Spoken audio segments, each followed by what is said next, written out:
So అందరికీ నమస్కారం. నా పేరు జునేద్ బాషా. సో ఈరోజు మనతో పాటు ఒక ప్రముఖ వ్యక్తి ఉన్నారు. సో ఎక్కడ చూసినా కూడా యూట్యూబ్ షార్ట్స్లో కావచ్చు, ఇన్స్టాగ్రామ్ రీల్స్లో కావచ్చు, తనదైన రీతిలో ప్రస్తుతం ఉన్న ప్రభుత్వాన్ని విమర్శిస్తూ కరెక్ట్ పాయింట్స్ని మాట్లాడుతూ ఉంటారు. సో అలాంటి షార్ట్స్ని మీరు కూడా చూసింటారు, నేను చూసింటారు. చాలామంది యంగ్స్టర్ ప్రేరేపిస్తూ ఉంటారు ఆ షార్ట్స్తో పాటు. సో గతంలో వైఎస్ఆర్సీపీ పార్టీలో స్టేట్ జాయింట్ సెక్రటరీ సేవలను అందిస్తున్న సో కారుమూరి వెంకటరెడ్డి గారు మనతో పాటు ఉన్నారు. సో నమస్తే సార్. నమస్తే.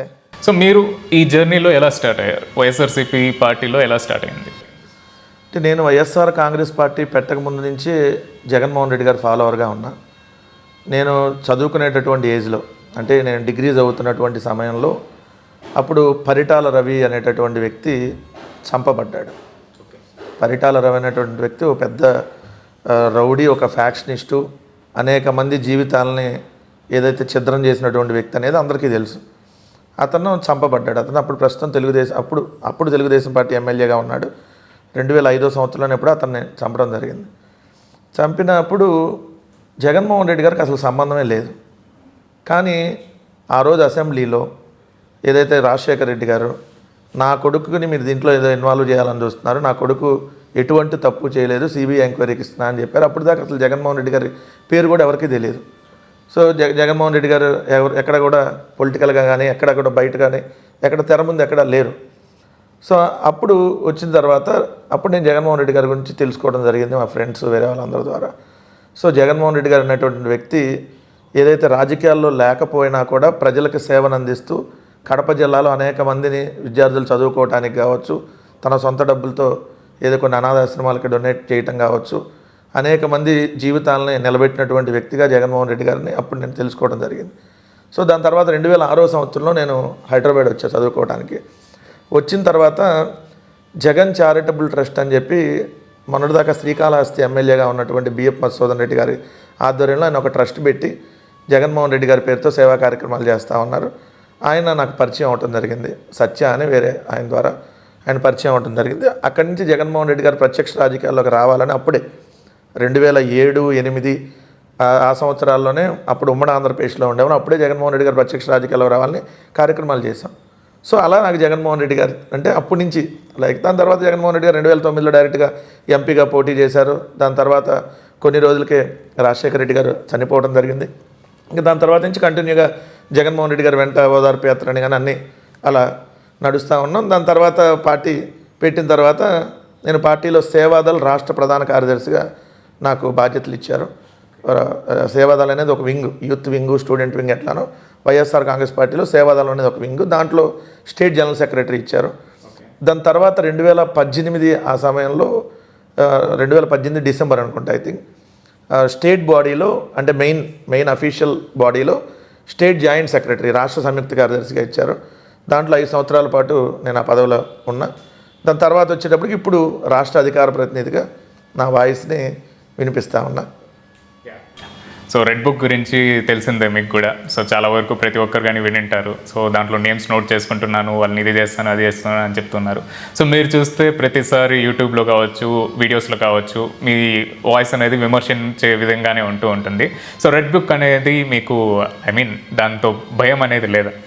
అంటే నార్మల్గా మనం రోడ్డు మీద వెళ్తూ ఉంటాం, పిచ్చి కుక్క కనపడుతుంది, నేనైనా భయపడతా కదా. సో దాన్ని చూసేసి పిచ్చి కుక్క అనుకుంటుంది అప్పుడేమని, లేదా పిచ్చి కుక్కనే పట్టుకొని ఎవరన్నా తాడు పట్టుకొని అట్టుండి అరే నా చేతిలో పిచ్చి కుక్క ఉంది కదా నేను అందరినీ భయపెడుతున్నాను అనుకోండి, ఆ పిచ్చి కుక్కని వదిలేసినాక అది అతని మీద కూడా కనవచ్చు. సో సేమ్ రేపు రెడ్ బుక్ అనేది అంతే. ఇప్పుడు రెడ్ బుక్ అనేది నేను లోకేష్ని అంటల్లా, లోకేష్ చేతిలో ఉన్నటువంటి రెడ్ బుక్ అనేది అదో పిచ్చి కుక్క. అది ఈరోజు వైఎస్ఆర్ కాంగ్రెస్ పార్టీ వాళ్ళ మీద వదులుతున్నాడు, లేదంటే జర్నలిస్టుల మీద వదులుతున్నాడు, లేదంటే ఐఏఎస్ల మీద వదులుతున్నాడు, లేదంటే YSR Congress party social media కార్యకర్తల మీద వదులుతున్నాడు, ఎక్స్ ఎమ్మెల్యేలు, ఎక్స్ మినిస్టర్లు అందరి మీద వదిలేశాడు. రేపొద్దున అతను కరిసిద్ది అనేటటువంటి విషయం అతను మర్చిపోతున్నాడు. ఎవరైనా పిచ్చి కుక్క దానికి తెలియదు కదా ఎవరేంటో, వదిలితే ఎవరి మీద పడితే వాళ్ళ మీద వెళ్తుంది. ఇవాళ ఈ రూమ్లోకి వదిలితే ఈ రూమ్లో ఎవరుంటే వాళ్ళని కలిసిద్ది, రేపు ఇటు వదిలితే అటు కలిసిద్ది. సో దాన్ని చూసి భయపడుతున్నారని ఆయన అనుకున్నాడు అనుకో, అంతకంటే మూర్ఖత్వం ఏమి ఉండదు. లోకేషే చెప్పాడు ఆయన మూర్ఖుడు అని. ఆయన అపోజిషన్లో ఉన్నప్పుడు ఐ థింక్ పాదయాత్ర ఏదో చేశాడు కదా, యువగంగాలం, అది యాత్ర చేసినప్పుడు యువగలం అనుకుంటే గంగాలం అని వస్తుంది. సో అది చేసినప్పుడు ఏమన్నాడు ఆయన, సో నేను మూర్ఖుణ్ణి, మా తాత రాముడు, మా నాన్న దేవుడు, ఏదో నేను మూర్ఖుడు ఎట్లేదు ఫ్లోలో చెప్పాడు కదా, అది నిజం. మూర్ఖుడు ఏం చేస్తాడు, ఇప్పుడు ఏం చేస్తున్నాడో తెలియదు, అందుకని అతను మూర్ఖుడు అంటారు. సో అతను వాళ్ళ రెడ్ బుక్ను వదిలే కేసులు పెడతా ఉంటాడు. ఏమైంది కేసులు పెడితే? ఏం బతికే ఉంటాం కదా, కేసులు పెట్టినా జైలుకు పోతాం, సో మళ్ళీ వస్తాం, మళ్ళీ పెడితే మళ్ళీ పోతాం. దాని తర్వాత ఏమైంది, 3.5 సంవత్సరాల తర్వాత ఇప్పుడు రెడ్ బుక్ అనేది తర్వాత చినిగిపోయేది, పేజీలు చించితే. కానీ వైఎస్ఆర్ కాంగ్రెస్ పార్టీ వాళ్ళు మైండ్లో రాసుకున్నది చెరిగిపోదు కదా, ఆ మనసులోది ఎప్పుడు బయటికి, ఆ మనసులోది గాయం అనేది చెరిగిపోదు కదా. అప్పుడు దాని తర్వాత ఎవరు దానికి, నారా లోకేష్తో పాటు తెలుగుదేశం వాళ్ళందరూ రేపొద్దున దానికి బాధ్యత తీసుకోవాలి. ఇవాళ రెడ్ బుక్ అని చెప్పి ఏదైతే విర్రవీగుతున్నారో విర్రవీగే వాళ్ళందరికీ ఇంకొక 3 సంవత్సరాల తర్వాత అదే రెడ్ బుక్కి వాళ్ళందరూ కూడా బలవుతారన్నటువంటి విషయాన్ని వాళ్ళు గ్రహించకుండా వెళ్తున్నారు. ఇంకా అది మూర్ఖుడు, నారా లోకేష్ అనే మూర్ఖుడి చేతిలో వాళ్ళు ప్రయోగిస్తున్నారు కాబట్టి రేపొద్దున అది వాళ్ళకే ఇబ్బందికరంగా వెళ్ళిద్ది. సో మేమైతే దాని గురించి ఎక్కడ భయపట్టాల. మీరు చూసుకున్నారంటే సుదీర్ఘ కాలంలో చంద్రబాబు నాయుడు గారు కానీ లేకపోతే వైఎస్ఆర్ రాజశేఖర రెడ్డి గారు కానీ వాళ్ళు పాలన అనేది చేశారు. సో వాళ్ళు సీఎంగా ఉన్నప్పుడు మీరు చూసింటారు పరిపాలన అనేది ఎలా ఉండేదో. సో ఆ ఇద్దరి మధ్యలో తేడా ఏంటి? అసలు సింపుల్. చంద్రబాబు నాయుడు గారు 3 సార్లు మొన్నటిదాకా ముఖ్యమంత్రి, అంటే రాజశేఖర రెడ్డి గారు ఉన్న సమయానికి చూసుకుంటే 2 సార్లు ముఖ్యమంత్రి అప్పటికి. సో 1996 నుంచి 2004 దాకా 9 సంవత్సరాలు అప్పటికి ముఖ్యమంత్రిగా చేశారు. 9 సంవత్సరాలు చంద్రబాబు నాయుడు గారు అప్పుడు ముఖ్యమంత్రిగా చేసినప్పుడు, అంటే 2004 to 2009 ఏమో రాజశేఖర రెడ్డి గారు. సో అంతకుముందు 2 సార్లు చంద్రబాబు నాయుడు గారు ముఖ్యమంత్రిగా చేసినప్పుడు చూస్తే చంద్రబాబు నాయుడు గారు అనే పేరు మనకు చెప్పగానే గుర్తొచ్చేటటువంటి ఒక్క పథకం కూడా లేదు. ఇదిగోండి చంద్రబాబు నాయుడు అప్పుడు ఇన్ని సంవత్సరాలు ముఖ్యమంత్రి చేశాడు, ఈయన వచ్చినాక ఒక పథకం అన్నా, ఏంటి ఆయన పేరు చెప్తే ఒక పథకం అన్నా గుర్తొచ్చిద్దా? లేదు. అదే రాజశేఖర రెడ్డి గారు కేవలం 5 సంవత్సరాలు 3 నెలలు ముఖ్యమంత్రిగా చేశాడు. 5 సంవత్సరాలు 3 నెలలు ముఖ్యమంత్రిగా చేస్తే ఆరోగ్యశ్రీ, ఫీజు రియంబర్స్మెంటు, ఏదైతే 104, జలయజ్ఞం, సో ఇవన్నీ ఇట్లా రాజశేఖర రెడ్డి గారి పేరు చెప్తే ఉచిత విద్యుత్తు, ఇలా లైన్గా మనకు అన్నీ గుర్తొస్తాయి. మరి చంద్రబాబు నాయుడు గారి పేరు చెప్పి ఒక వెన్నుపోటు తప్ప ఏమన్నా గుర్తొస్తుందా? దండు రాజశేఖర రెడ్డి గారు ఎవరికి వెన్నుపోటు పడితే అధికారంలోకి రాలా. ఆయన ఇంకా కాంగ్రెస్ పార్టీని అధికారంలోకి తీసుకుని వచ్చాడు కేంద్రంలో 2 సార్లు, ఒకసారి కాదు. అదే మీరు చంద్రబాబు నాయుడు గారు చూసుకుంటే ఏదైతే 1996లో రామారావు గారి మీద చెప్పులు వేయించి, సో ఆయన పార్టీని లాక్కొని, ఆయన జెండాని లాక్కొని, ఆయన బ్యాంక్ అకౌంట్స్ని అన్నింటిని, పార్టీకి సంబంధాన్ని లాక్కొని అధికారంలోకి వచ్చి దాని తర్వాత మళ్ళీ గెలవడం కోసం ఏదైతే ఎన్డీఏ కూటమి, అప్పుడంటే బీజేపీ వీళ్ళందరితో పొత్తుతోనే వెళ్ళి గెలిచాడు. సో కానీ రాజశేఖర రెడ్డి గారు ఆ మహాకూటముల, మెగా కూటముల, ఎన్ని కూటములు వచ్చినా సింగిల్గానే ఆయన పోటీ చేసి, సింగిల్గానే కాంగ్రెస్ పార్టీ ఆ రోజు ఎవరితో పొత్తు లేకుండానే 2009లో ఆయన మళ్ళీ అధికారంలో తీసుకొని వచ్చాడు. సింపుల్ తేడా. రాజశేఖర రెడ్డి గారు అంటే మాట ఇస్తే మాట తప్పడం, చంద్రబాబు నాయుడు గారు మాట ఇచ్చాడంటే ఆ మాటను ఎప్పటికీ చేయడం. సింపుల్, అలా ఉన్న తేడా అది. సో వైఎస్ రాజశేఖర రెడ్డి గారిని మనం మహానేత అని చెప్పి పిలుస్తూ ఉంటారు. సో అంతగా అభిమానించాల్సిన అవసరం ఏంటి? సో అంతగా అభిమానించే విధంగా ఆయన ఏ విధంగా పరిపాలించాడు ఆ టైంలో? సింపుల్ అండి. రాజశేఖర రెడ్డి గారిని ఒక్కసారి ఎవరైనా కలిస్తే, సార్ నాకైతే అదృష్టం దొరకలా, నేను అప్పుడు చాలా చిన్నవాడిని, సో చదువుకుంటున్నటువంటి ఏజ్ నాకు అప్పుడు, అంటే దట్టు ఆయన హైదరాబాద్లో ఆ రోజు క్యాంప్ ఆఫీస్ కానీ అంత హెడ్ క్వార్టర్ ఆ రోజు హైదరాబాదు, నేను గుంటూరు జిల్లా నుంచి బ్యాక్గ్రౌండ్ నుంచి వచ్చిన వ్యక్తిని కాబట్టి మాకు రాజశేఖర రెడ్డి గారిని కలిసేటటువంటి అవకాశం నాకు రాలా. రాజశేఖర రెడ్డి గారిని ఒకసారి కలిస్తే ఎవరు కూడా రాజశేఖర రెడ్డి గారిని మర్చిపోరు. అందుకనే రాజశేఖర రెడ్డి గారు చనిపోయిన తర్వాత దాదాపుగా 650 మందికి పైగా ప్రాణాలు కోల్పోయారంటే రాజశేఖర రెడ్డి గారు ఎంత ప్రజల గుండెల్లో చిరస్థాయిగా నిలిచాడంటానికి అదొక ఎగ్జాంపుల్. రెండో అంశం, మహానేత అని రాజశేఖర రెడ్డి గారిని ఎందుకంటారంటే ఆయన చేసినటువంటి కార్యక్రమాలు. సో ఆయన ఎవరినైనా, ఆయన ఒక కాంగ్రెస్ పార్టీ వ్యక్తిగా కాకుండా అందరి వాడిగా ముద్రపడ్డాడు. సో అవతల పార్టీ వాళ్ళు ఎవరైనా వెళ్ళి సాయం అడిగినా కూడా అది మంచి జెన్యూనిటీ చేయగలిగిన సాయం అయితే ఖచ్చితంగా చేసేవాడు. అది తెలుగుదేశం వాళ్ళు అడిగారా, ఇంకొకళ్ళు అడిగారా అని కాదు.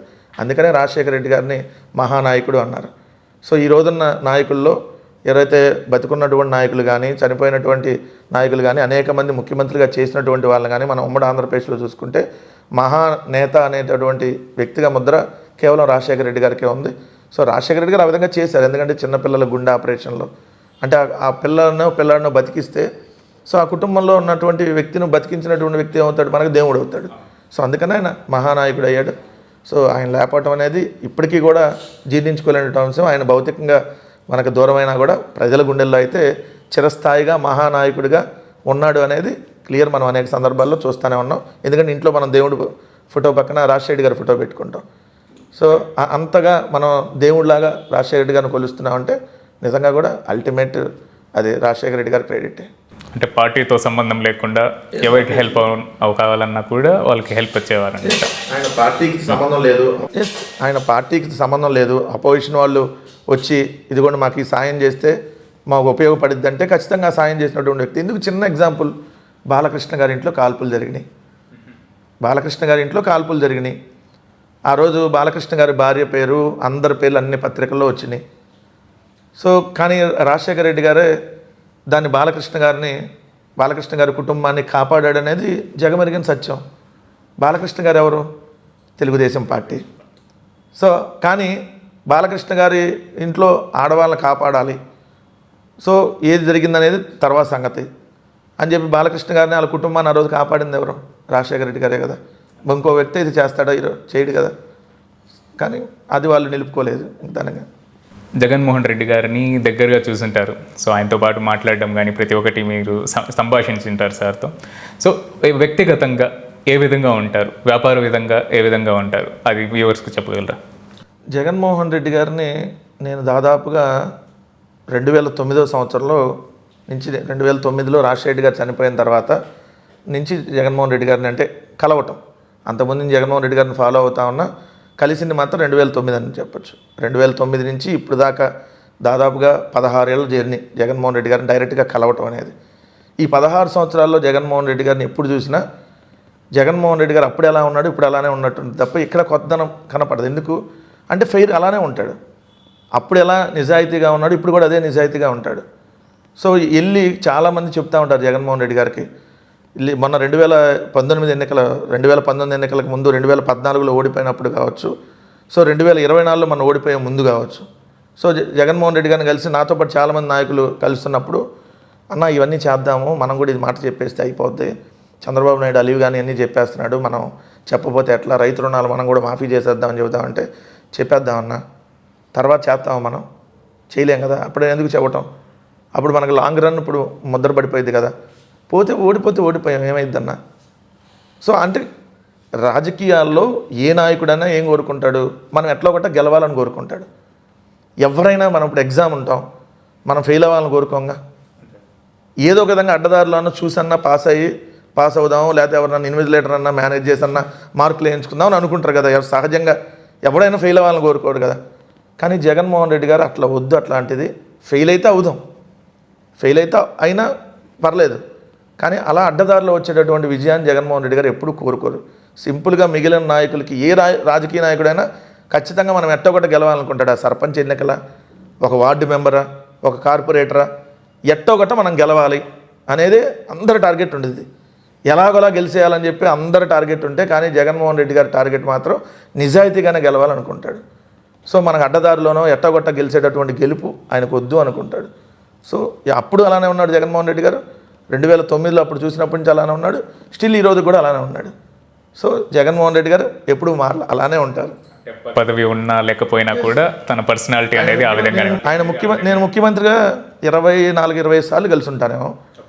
సో క్యాంప్ ఆఫీస్లో కానీ, లేదంటే హెలీప్యాడ్ల దగ్గర కానీ, లేదంటే నా ప్రోగ్రామ్స్కి వెళ్ళినప్పుడు కానీ, సో ఎప్పుడు కలిసిన అంటే అంతకుముందు ఆయన పాదయాత్రలో కలిసినప్పుడు ఏ విధంగా రిసీవింగ్ ఉంటుందో, ముఖ్యమంత్రిగా ఉన్నప్పుడు అదే రిసీవింగ్ ఉంటుంది. సేమ్ మళ్ళీ ఇప్పుడు అదే రిసీవింగ్ ఉంటుంది, ముఖ్యమంత్రి పదవి లేకపోయినా. ఆయన ముఖ్యమంత్రిగా చేసినా కూడా నేను ముఖ్యమంత్రి అంటే నేనేదో పెద్ద స్థాయిలో ఉన్న ఈ రాష్ట్రాన్ని పరిపాలించే స్థాయిలో, మీరందరూ తక్కువ స్థాయి అనేది ఏ రోజు ఎక్కడ చూడడం. సో అప్పుడు డ్రైవర్లను అన్నా అని పిలిచినప్పుడు ముఖ్యమంత్రిగా ఉన్న అన్నా అని పిలుస్తాడు, ఇప్పుడున్న అన్నా అని పిలుస్తాడు. సో డిఫరెన్స్ మనలో ఏమన్నా వస్తుందేమో తప్ప జగన్మోహన్ రెడ్డి గారు ఎప్పుడూ కూడా ఒకేలాగా ఉంటాడు. ఫెయిర్ ఆ ఫెయిర్ పాలిటిక్స్ ఆయన కోరుకున్నాడు కాబట్టి 2 సార్లు మేము ఓడిపోయి ఉండొచ్చు. కానీ జగన్మోహన్ రెడ్డి గారు అనేటువంటి వ్యక్తి నిజాయితీగా ఎప్పుడు గెలిచే ఉన్నాడు, ఇదైతే పక్కా చెప్పచ్చు. సో ఎప్పుడు చూసినా కూడా మీరు టీడీపీని విమర్శిస్తూనే ఉంటారు, సో చంద్రబాబు నాయుడు గారిని విమర్శిస్తూనే ఉంటారు. సో విమర్శిస్తున్నారు కాబట్టి తనలో ఎటువంటి పాజిటివ్ పాయింట్స్ లేవా? అంటే చంద్రబాబు నాయుడు గారికి పాజిటివ్ పాయింట్స్ లేకనే ఇన్ని ఓట్స్ వేస్తారా జనాలు? చంద్రబాబు నాయుడు గారిలో ఉన్న పాజిటివ్ పాయింట్ అడిగారు కాబట్టి చెప్తా. అంటే నేను చంద్రబాబు నాయుడు గారికి వ్యతిరేక పార్టీలో ఉన్నా ఆయనలో పాజిటివ్ పాయింట్ మీరు అడిగారు కాబట్టి అడ్డదారిలో ఎట్లా అయినా చెప్పి విజయం సాధించాలనుకునేది ఆయనలో ఉన్న పాజిటివ్ థింగ్. ఎట్లా అయినా గెలవాలి, అది మనుషుల్ని చంపి గెలవటమా లేదా మనుషుల్ని మోసం చేసి గెలవటమా, ఆయనలో ఉన్న పాజిటివ్ కోణం అదొకటే, అంత మించి ఏముంది. నిజంగా చంద్రబాబు నాయుడు గారు అనేటటువంటి వ్యక్తి రాజకీయాల్లో ఉండటం నిజంగా తెలుగు ప్రజలు చేసుకున్నటువంటి దురదృష్టం అంట నేను. ఎందుకంటే ఏమన్నా ఉపయోగం జరిగింది అప్పటి వరకు చంద్రబాబు నాయుడు గారు వాళ్ళు చెప్పండి, వాళ్ళ బినామీలకు ఉపయోగం జరిగింది. ఈరోజు కూడా చూస్తుంటే అనేక కార్యక్రమాలు రాష్ట్రంలో చంద్రబాబు నాయుడు గారు మోసం చేసే కార్యక్రమాలు జరుగుతున్నాయి తప్ప మంచి చేసే కార్యక్రమాలు ఎక్కడున్నాయి. సో చంద్రబాబు నాయుడు గారిలో పాజిటివ్ చెప్పాలంటే నాకు చెప్పింది అదే, వీళ్ళు ఎవరినైనా మోసం చేయగలటం ఆయనలో ఉన్న పాజిటివ్ థింకింగ్. సో అంతకుమించి ఆయన అదే పాజిటివ్ అనుకుంటాడు. ఆయనకి అడ్వాంటేజ్ ఏంటంటే అందరినీ మోసం చేయడం ఆయనకి అడ్వాంటేజ్ అవుతా ఉంది కాబట్టి దాని ద్వారానే గట్టి అవుతున్నాడు కాబట్టి అదే పాజిటివ్ థింకింగ్లో మళ్ళీ పోతున్నాడు. సో చంద్రబాబు నాయుడు గారు అనేటటువంటి వ్యక్తి నిజంగా ఇదిగో ఇందా చెప్పారు, రాజశేఖర రెడ్డి గారికి చంద్రబాబు నాయుడు గారికి కంపారిజన్ వచ్చినప్పుడు ఇప్పుడు 4 సార్లు ముఖ్యమంత్రి. మనం ఇంటర్వ్యూ చేస్తున్న సమయానికి చంద్రబాబు నాయుడు గారు 4 సార్లు ముఖ్యమంత్రి. 4 సార్లు ముఖ్యమంత్రి అంటే చంద్రబాబు నాయుడు గారు అది పేరు చెప్పంగానే ఏదో ఒకటి గుర్తు రావాలి కదా ప్రజలకి. ఇది ఏమన్నా 108, 104, ఆరోగ్యశ్రీయా, ఫీజు రియంబర్స్మెంటా, ఏంటి చంద్రబాబు నాయుడు గారు అంటే గుర్తొచ్చేది వెన్నుపోటు, 2 ప్రైవేటు వ్యక్తులకు అమ్మేయటం, ఇట్లాంటివే గుర్తొస్తాయి తప్ప మంచిది ఏది గుర్తురాదు. ఎందుకంటే ఆయన చేసినటువంటి మంచి ఏమీ లేదు కాబట్టి అదే గుర్తొస్తుందండి. సో రాజకీయాలకి దూరంగా ఉండే వైఎస్ భారతి గారి గురించి ప్లస్ వాళ్ళ పిల్లల గురించి కూడా ఇప్పుడు ప్రస్తుతం మీడియాలో చూసారంటే విమర్శిస్తూ ఉన్నారు. సో దాని గురించి మీరేం మాట్లాడతారు? నీచమైనటువంటి జర్నలిజం అంటా నేను. అది కడుపుకి అన్నం తినేవాడు ఎవడు కూడా కుటుంబ సభ్యులను అలా తీసుకొని వచ్చి రాజకీయాల్లోకి లాగి రాక్షస ఆనందం పొందరు. నిజంగా భారత గారు రాజకీయాల్లోకి వస్తారు లేదంటే రాజకీయాల్లో రావాలనుకుంటున్నారు అని అంటే 100% వైఎస్ఆర్ కాంగ్రెస్ పార్టీ ఎప్పుడు స్వాగతిస్తుంది, కార్యకర్తలు కూడా. ఎందుకంటే భారతమ్మ గారు రాజకీయాల్లో లేకపోయినా ఆమె సేవా కార్యక్రమాలు చేస్తూ ఉన్నారు. ఆమె ప్రతి వారం అనాథాశ్రమానికి వెళ్తారు విజయవాడలో, చాలామందికి తెలియదు. అదే ఎప్పుడన్నా మీరు చూస్తే చంద్రబాబు నాయుడు గారు కానీ వాళ్ళ కుటుంబ సభ్యులు కానీ ఒక్కరోజు ఏదన్నా ఒక చీర పంచినా లేదంటే ఒక జాకెట్ పీస్ పంచినా మొత్తం పబ్లిసిటీ చేసుకుంటారు.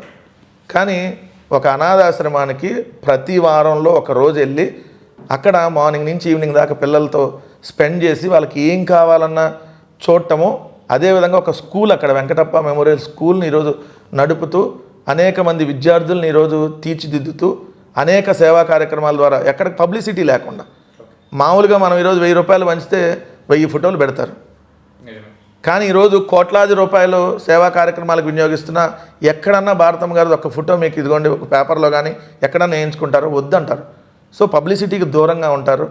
ఏదంటే మనం పని చేసేటప్పుడు వాళ్ళకి మనం చేస్తున్నటువంటి పని ఇంపార్టెంట్, పబ్లిసిటీ ఇంపార్టెంట్ కాదనేది భారతమ్మ గారి ఉద్దేశం. అందుకని మీకు అనాథాశ్రమానికి వారం వెళ్తున్నా ఎక్కడ ఎవరికి కూడా తెలియదు వెళ్తున్నారు అనేది, ఎక్కడ పబ్లిసిటీ కానీ చేసుకోరు. సో అలాంటి భారతమ్మ గారు నిజంగా రాజకీయాల్లోకి వస్తానంటే 100% వైఎస్ఆర్ కాంగ్రెస్ పార్టీ కార్యకర్తలు నాయకులు స్వాగతం చెప్తారు. సో ఎందుకంటే ఒక మంచి బిజినెస్ ఉమెన్గా సో ఈరోజు వ్యాపారాలన్నీ జగన్మోహన్ రెడ్డి గారికి సంబంధించినటువంటి వ్యాపారాలన్నీ చూసుకుంటూ సో జగన్మోహన్ రెడ్డి గారు జైలుకి వెళ్ళిన ఇద్దరు కుమార్తెలని ఈ స్థాయి దాకా తీర్చిదిద్ది, ఎందుకంటే వాళ్ళందరూ ఫ్రీ సీట్లు, ఎక్కడ సత్యం రామలింగరాజు గారు ఇంకోలో చదివించట్లా, లొకేషన్ చదివించినట్టు. సో వాళ్ళు కష్టపడి ఇద్దరు హర్షమ్మ వర్షమ్మ వాళ్ళిద్దరు పిల్లలు. సో వాళ్ళు మంచి ఉన్నత విద్యను అభ్యసించడంలో భారతమ్మ గారి పాత్ర చాలా కీలకమైంది. ఎందుకంటే జగన్మోహన్ రెడ్డి గారు ఫుల్ టైం పాలిటిక్స్లో ఉంటూ 16 నెలలు జైల్లో ఉన్నా సో ఆ ఇద్దరు కుమార్తెల్ని ఆ స్థాయిలో తీసుకెళ్ళినటువంటి భారతమ్మ గారు నిజంగా కూడా సెల్యూట్ చేయాలి. సో అలాంటి మహిళలు నిజంగా రాజకీయాల్లోకి వస్తే చాలా మంచి జరిగింది. కానీ రాజకీయాల్లోకి రాకముందే ఆమంతా ఏదో తెరానికి నడిపిస్తుంది అన్నట్టుగా, రాజ్యాంగేతర శక్తిగా ఉన్నట్టుగా ఈ పత్రికలో ఇవన్నీ రాసి ఎక్కడెక్కడో ఏదో జరిగితే అసలు జరిగినా జరగకపోయినా మొత్తం ఆమె గంటగట్టేయటం, ఇవన్నీ చేసేటటువంటి వ్యక్తులు నిజంగా కడుపుకి అన్నం తినేటటువంటి వ్యక్తులుగా ఆ పత్రికలు వాళ్ళు నడపట్లేదు. సో ఇట్లాంటివి రాసి దాని ద్వారా వచ్చేటటువంటి సర్క్యులేషన్తో బతుకు వాళ్ళు బతుకుతానంటే ఇంకా అది వాళ్ళ విజ్ఞతకే వదిలేస్తుంది వైఎస్ఆర్ కాంగ్రెస్ పార్టీ. సో గత ప్రభుత్వంలో చూసారంటే టీడీపీ వాళ్ళు ఇప్పుడు చెప్తున్న విషయం ఏంటి, ఎటువంటి అభివృద్ధి అనేది జరగలేదు. సో ఎక్కడ కూడా మీకు అభివృద్ధి కనబడదు. సో మన రాష్ట్రం అనేది శ్రీలంక అయిపోతుంది అని చెప్పి చాలా వరకు ప్రచారం చేశారు. సో దాన్ని మీరు ఏ విధంగా చెప్తారు? అసలు అభివృద్ధి జరగలేదా, జరిగినా కూడా వాళ్ళు జరగలేదు అని చెప్తున్నారు? నేను సూటిగా ఎవరైతే వైఎస్ఆర్ కాంగ్రెస్ పార్టీ 5 సంవత్సరాల పరిపాలనలో అభివృద్ధి జరగలేదని ఎవరైనా అంటే వాళ్ళతో నేను ఓపెన్ డిబేట్కి ఓపెన్గా చూపించడానికి రెడీ. అభివృద్ధిని ఓపెన్గా చూపించడానికి నేనే పెట్టుకుంటా ఖర్చులు. తెలుగుదేశం అధికార ప్రతినిధులు వస్తారా, లేదంటే ప్రస్తుతం ఉన్న 164 మంది ఉన్నారు కదా ఎమ్మెల్యేలు, వాళ్ళు వస్తారా, లేదంటే 21 మంది ఎంపీలు ఉన్నారు కదా వాళ్ళు వస్తారా, లేదంటే 2 గాలి పత్రికలు, ఒక 10 శాటిలైట్ ఛానళ్ళు వాళ్ళు వస్తారా? ఆంధ్రప్రదేశ్ రాష్ట్రంలో అభివృద్ధి ఎక్కడ ఎంత జరిగింది జగన్మోహన్ రెడ్డి గారు ఉన్నప్పుడు అనేది నేను చూపించడానికి సిద్ధం. సో ఎవరైనా వస్తానంటే రండి. ఏంటి అభివృద్ధి కూడా చెప్తా. గ్రామాన జగన్మోహన్ రెడ్డి గారు కట్టినటువంటి గ్రామ సచివాలయాలు, వైఎస్ఆర్ రైతు భరోసా కేంద్రాలు, వైఎస్ఆర్ హెల్త్ క్లినిక్లు, కొన్ని చోట్ల డిజిటల్ లైబ్రరీలు, నాడు నేడులో భాగంగా 2 విడతల్లో కార్పొరేట్ స్కూల్ లాగా తీర్చిదిద్దినటువంటి గవర్నమెంట్ స్కూళ్ళు 38,000 స్కూళ్ళు 2 దశల్లో. 45,000 స్కూళ్ళు ఉంటే 38,000 స్కూళ్ళు జగన్మోహన్ రెడ్డి గారు నాడు నేడులో భాగంగా కార్పొరేట్ స్కూల్ లాగా తీర్చిదిద్దారు. అలానే 4 పోర్టులు, 10 ఫిషింగ్ హార్బర్లు, 6 ఫిష్ ల్యాండ్ సెంటర్లు, పలాసలో ఏదైతే kidney research centre, hospital, 17 medical కాలేజీల్లో 10 మెడికల్ కాలేజీలు ఆల్రెడీ పూర్తవటం, ఆంటో 4 మెడికల్ కాలేజ్ 5 మెడికల్ కాలేజీలకు సంబంధించిన అడ్మిషన్స్ మేమున్నప్పుడే చేయటం, తర్వాత మళ్ళీ పాడేరు మెడికల్ కాలేజీల ఆల్రెడీ అడ్మిషన్లు అవ్వటం, ఇంకా ఏదైతే చిన్న వాటితో ఏదైతే ఒక 50 కోట్లు 100 కోట్లు పెడితే పూర్తి అయ్యేటటువంటి ఇంకొక 4-5 మెడికల్ కాలేజీలు. ఇవన్నీ అభివృద్ధి కాదు అని అంటే విజయవాడలో ఫ్లైఓవర్ల దగ్గర నుంచి రిటైనింగ్ వాళ్ళు ఏదైతే మనకు ఆ కృష్ణలంకలో ఉన్నటువంటి రిటైనింగ్ వాళ్ళు వరదలు వస్తే మునిగిపోకుండా, ఇవన్నీ అభివృద్ధి కాదు, ఇవన్నీ మాకు కనపట్టలేదంటే వైఎస్ఆర్ కంటి వెలుగు కూడా లేదు వాళ్ళకి చూపించడానికి. మళ్ళీ తీసుకొని వచ్చి ఏ హాస్పిటల్లోనో ప్రైవేట్ హాస్పిటల్లోనో చూపించాలి. సో ఇది అభివృద్ధి కాదంటే ఏంటి వాళ్ళ దృష్టిలో అభివృద్ధి? ఒక అభివృద్ధి ఇక్కడ బిల్డింగులు, ఇన్ఫ్రాస్ట్రక్చర్, ఇది 2 మానవ అభివృద్ధి, నిజమైనటువంటి అభివృద్ధి. జగన్మోహన్ రెడ్డి గారు ప్రభుత్వం ఉన్నప్పుడు ఏదైతే ఎవరి కాళ్ళ మీద వాళ్ళు నిలబడేలాగా మహిళలకు ముందుగా ప్రోత్సాహకాలు అందిస్తూ ఆసరా కానీ, చేయూత కానీ, నేస్తాలు కానీ ఇలాంటి పథకాలన్నీ తీసుకొని వచ్చి వాళ్ళు స్వయంగా వాళ్ళ కుటుంబాన్ని వాళ్ళు పోషించుకునేటటువంటి విధంగా ప్రభుత్వం ఆ అభివృద్ధి అనేది చేసి చూపించగలిగింది. అందుకనే 5 ఏళ్లలో 2 ఏళ్ళు కోవిడ్ ఉన్న ఆంధ్రప్రదేశ్ రాష్ట్రంలో ఎంఎస్ఎంఈ యూనిట్లు వచ్చినాయి, ఏదైతే లక్షలాది మందికి ఉపాధి కలిపింది, ప్రభుత్వ ఉద్యోగాలు వచ్చినాయి. ఇది 2 ఏళ్ళు కోవిడ్ ఉన్న కేవలం 3 ఏళ్ల సమయంలోనే. సో మరి ఇదంతా అభివృద్ధి కాదు అని అంటే ఏంటి వాళ్ళ దృష్టిలో అభివృద్ధి? అభివృద్ధి అంటే 99 పైసలకి వందల కోట్ల రూపాయల విలువైన భూములను అమ్మేయటం అభివృద్ధి? ఏదైతే 100 కోట్లు కూడా ఖర్చు పెట్టలేము అందుకని మెడికల్ కాలేజీలు ప్రైవేట్కి ఇస్తున్నామంటే దాన్ని అభివృద్ధి అంటారా? వచ్చిన అధికారంలోకి వచ్చిన 15 నెలల కాలంలో 2 లక్షల కోట్లు అప్పు చేస్తే దాన్ని అభివృద్ధి అంటారా? ఏంది అభివృద్ధి అంటారు చంద్రబాబు నాయుడు గారు, లేదంటే వాళ్ళ మీడియాని అడుగుతున్నా. సో నేను చెప్పినవి ఉన్నాయో లేదో వస్తే చూపిస్తా. ఎక్కడ హైదరాబాద్లో కూర్చొని పత్రికల్లో రాయటమో టీవీ ఛానల్లో నడపటమో కాదు, ఓపెన్ ఛాలెంజ్. ఎవరైతే ఏపీలో జగన్మోహన్ రెడ్డి గారు అప్పుడు అభివృద్ధి జరగలేదని ప్రచారం చేస్తూ ఉన్నారో ఇవన్నీ ఉన్నాయి, రండి చూపిస్తా. ఇదైతే వాళ్ళకి ఓపెన్ సవాల్. జగన్మోహన్ రెడ్డి గారి హయాంలో అభివృద్ధి జరిగిందని చెప్తే నష్టం ఎవరికి? తెలుగుదేశానికే కదా. నష్టం ఎవరికి? తెలుగుదేశం మీడియాకి, ఆ కూటమి నాయకులకే కదా. అందుకని ఏం జరగలేదని చెప్తారు. ఎందుకంటే మీ కళ్ళ ముందు 17 మెడికల్ కాలేజీల్లో అన్న ఇన్ఫ్రాస్ట్రక్చర్తో కనపడి పిల్లలు అక్కడ ఉండుంటే లేదు జరగలేదంటే ఎట్లా? అంటే వాళ్ళు ఏమంటారంటే పెళ్ళాం ఊరు వెళ్తేనో సినిమా ఉంటుంది, సునీల్ దాంట్లో కమీడియన్ సునీల్ వాళ్ళ భార్య ఊరికి వెళ్ళాక వేరే వాళ్ళని తీసుకొని వస్తే వాళ్ళ భార్య సడన్గా వస్తుంది. వచ్చిన తర్వాత ఆమెను చూసి ఏమండి ఎవరా అంటే ఎక్కడే నాకు కనపట్టలేదు, అదే నాకు కనపట్టలేదు నీకు ఎక్కడ కనపడుతుందంటే లేదండి అదిగోండి చెప్పులు వేసుకుంటుందండి, అదిగోండి హ్యాండ్ బ్యాగ్ తీసుకొని వెళ్ళిపోతుందండి, అదిగోందండి వెళ్తుంది, ఎక్కడే నాకు కనపట్టలేదు అంటాడు. వీళ్ళది కూడా అదే అనమాట. అంటే చేస్తుంది వీళ్ళు తప్పు పని. సో ప్రైవేటీకరణ చేయటం తప్పు పని కాబట్టి అసలు కాలేజీ లేదని చెప్తే సో సేమ్ సునీల్ క్యారెక్టర్ లాగా అక్కడ ఆయన చేస్తున్న తప్పు పని అక్కడ అసలు లేరు. ఇక్కడ నీకు కనపట్టలేదు నువ్వు భ్రాంతిలో ఉన్నావంటే సరిపోయేది కదా. సో ఈరోజు తెలుగుదేశం వాళ్ళు చంద్రబాబు నాయుడు లేదంటే తెలుగుదేశం పార్టీ వాళ్ళు మోసం చేస్తుంది ఎవరిని? వాళ్ళ కుటుంబాలను మోసం చేసుకుంటున్నారు. సో ఈరోజు వైఎస్ఆర్ కాంగ్రెస్ పార్టీ వాళ్ళని కాదు వాళ్ళు మోసం చేస్తుంది. మెడికల్ కాలేజీని ప్రైవేటు పరం చేయటం అంటే వాళ్ళని, వాళ్ళ పిల్లల్ని, వాళ్ళ తరాలని వాళ్ళు మోసం చేయటం లెక్క. ఎందుకంటే 66 సంవత్సరాలు ప్రైవేటు వ్యక్తుల చేతుల్లోకి మీరు లీజు పరంగా ఇచ్చేస్తే ఎవరు నష్టపోతారు? ఈరోజు మీ పిల్లలు ఇంటర్మీడియట్ చదివేటటువంటి మీ పిల్లలు, లేదంటే ఇప్పుడు 10th క్లాస్ చదివే మీ పిల్లలు, లేదా మీ చిన్న పిల్లలుగా ఉండి 5వ తరగతో 6వ తరగతో చదువుకొని రేపొద్దున ఇంటర్మీడియట్ బైపీసీ తీసుకొని మెడికల్ ఎంబీబీఎస్ చదవాలనుకునేటువంటి ఆ విద్యార్థులు అంటే ప్రతి కుటుంబం నష్టపోయింది. ఈరోజు తరతరాలు చంద్రబాబు నాయుడు గారి కొడుకు లోకేష్ ఆల్రెడీ చదువు అయిపోయింది, దేవాంశు హైదరాబాద్లో చదువుకుంటున్నాడు, వాళ్ళు కాస్ట్లీ దాంట్లో చదువుకుంటారు, వాళ్ళకి సంబంధం లేదు కదా. నష్టపోయేది ఎవరు? పేదవాడు, దిగువ మధ్యతరగతి వీళ్ళందరూ ఈరోజు నష్టపోతారు. సో చంద్రబాబు నాయుడు గారు చేసేటటువంటి ఈ కార్యక్రమాల వల్ల భవిష్యత్ తరాలు కూడా నష్టపోతున్నాయి. సో దాన్ని ఇప్పటికైనా ఉపసంహరించుకుంటే అది ఆయనకే మంచిది. జగన్మోహన్ రెడ్డి గారు మేము ఏదైతే చేశామో అది చెప్పుకోలేకపోయాము అని చెప్పారు కదా, సో దాని గురించి మీరు ఏం మాట్లాడతారు సార్? వాస్తవమే, కొంతమంది దాంట్లో వెనకబడిన మాట. ఎందుకంటే మాకున్న మీడియా సంస్థలు ఒకటే సాక్షి పత్రిక, సాక్షి టీవీ. సో మాకు యూట్యూబ్ ఛానల్స్ కానీ ఏం లేవు. వాళ్ళకి 2 పత్రికలు, ఒక 10 శాటిలైట్ ఛానళ్ళు పనిచేస్తున్నాయి, ఒక 500కు పైగా యూట్యూబ్ ఛానల్స్. మేము చేసినటువంటి మంచి కంటే వాళ్ళు చేసినటువంటి చెడు దుష్ప్రచారం ప్రజల్లోకి ఎక్కువ వెళ్ళింది. మేము లేని అంటే ఇక్కడ అసలు జరగనటువంటి వాళ్ళు జరిగినాయి అని చూపించి మేము 10 లక్షల కోట్లు అప్పులు చేసామని దుష్ప్రచారం చేశారు. ఓ రోజు 10 లక్షల కోట్లు అన్నారు, తర్వాత 11 అన్నారు, 14 లక్షల కోట్లు అని కూడా అన్నారు. కానీ జగన్మోహన్ రెడ్డి గారి ప్రభుత్వం 5 ఏళ్లలో చేసినటువంటి అప్పు కేవలం 3,32,000 కోట్లు. అది కూడా 2 సంవత్సరాలు కోవిడ్ ఉన్న. ఆ 3,32,000 కోట్లు 1,97,000 కోట్లు చంద్రబాబు నాయుడు గారు చేసినటువంటి అప్పులకి, అంతకుముందు మనకి వారసత్వంగా వచ్చిన అప్పులకి అసలు వడ్డీయే కట్టాం. అంటే దాదాపు 2 లక్షల కోట్లు కట్టినట్టు, 1,93,000 కోట్లు అంటే. మళ్ళీ నెల ఉద్యోగస్తులు శాలరీలు పెరిగినాయి, కొత్తగా ఉద్యోగాలు ఇచ్చాము. సో అవన్నీ అదనంగా ఇవి. సో మళ్ళీ గ్రామాన అభివృద్ధి కార్యక్రమాలు, సచివాలయాలు, రైతు భరోసా కేంద్రాలు అన్నీ. సో ఇవన్నీ మేము డెవలప్మెంట్ యాక్టివిటీస్కే చేసాం. కానీ వీళ్ళు వచ్చిన ఈ 15 నెలల కాలంలోనే 2 లక్షల కోట్లు అప్పు చేసినా వాళ్ళు ఒకటంటే ఒక కార్యక్రమం చేయాలి. కానీ ఇక్కడ ఏదేదో చేసేసాం, ఏదేదో జరిగిపోయిందని చెప్పి ప్రచారం చూడండి. పెద్ద యాడ్లు వేసి సూపర్ 6 ఇవ్వలేదన్న సంగతి అందరికీ తెలుసు. కానీ సూపర్ 6 సూపర్ హిట్ అయిందని మీటింగ్లు పెడుతున్నారు. సో వాళ్ళు అట్లా ఉంటుంది. కానీ మేము ఇన్ని చేసి ఇప్పుడు ఇదే మెడికల్ కాలేజీలో ఇప్పుడు చర్చ జరుగుతుంది కాబట్టి మెడికల్ కాలేజీలు ఎంత అనేది అందరి కళ్ళ ముందు కనపడుతున్నాయి. కానీ మా హయాంలో అన్ని మెడికల్ కాలేజీలు వచ్చినాయి అని ఆ పబ్లిసిటీ మేము ఎప్పుడన్నా చేసాము, అంతకుముందు చేసుకోవాలి. అదే సో ఏంటంటే చేసింది ఎక్కువ రీచ్గా చెప్పుకోలేకపోయాం. సో దాది కూడా జనాల్లోకి, ఎందుకంటే ఇప్పుడు తెలుస్తుంది, ఒరే జగన్మోహన్ రెడ్డి గారు నిజంగా రాజమండ్రిలో అప్పుడు మెడికల్ కాలేజ్ కట్టాడు కదా, కానీ చెప్పలేదు. అప్పుడు కట్టిన సంగతి ఏదో ఆ రోజు వరకు వెళ్ళి ఓపెనింగ్ చేసి వచ్చారు, అంతవరకే తప్ప కట్టామని చెప్పి 10 సార్లు చెప్తేనే కదా అర్థమైంది. సో అది చంద్రబాబు నాయుడు గారు ఏం చేయకపోయినా ఇప్పుడు చూడండి, సూపర్ 6 సూపర్ హిట్ అయింది తమ్ముళ్ళు. ఎవడన్నా సూపర్ 6 ఇవ్వలేదంటే ఆడికి 4 మందం. ఎవరో రివర్స్లో మాట్లాడుతున్నాడు చూసారా?